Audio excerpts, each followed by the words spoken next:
sur ces bancs. Je vous remercie. À peine le discours du Premier ministre terminé, les députés n'ont pas attendu très longtemps pour commenter cette dernière séquence du grand débat, à commencer par Marine Le Pen, plus sarcastique que jamais. Est-ce que quelqu'un pourrait me donner l'adresse de l'école où on apprend ainsi à parler pour ne strictement rien dire? Mais rien. Pas une proposition, pas une piste, pas une vision, rien. Ça a été le vide absolument total. Même sévérité chez les Républicains, qui fustigent eux aussi la méthode gouvernementale. Écoutez, on n'a absolument rien appris cet après-midi, on a perdu notre temps.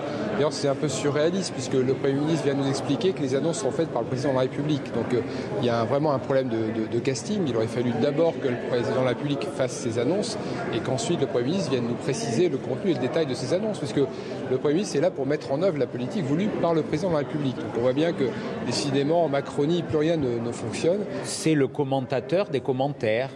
C'est celui qui fait la synthèse de son propos d'hier. Donc moi, ce que j'attends, et après nous verrons bien si nous avons des positions, mais j'attends des mesures concrètes.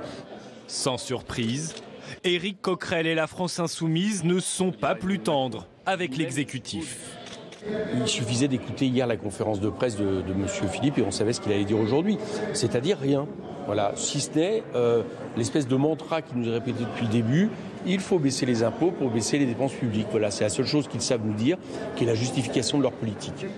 Il n'y a guère que du côté de la majorité où l'on se félicite du discours et de la méthode.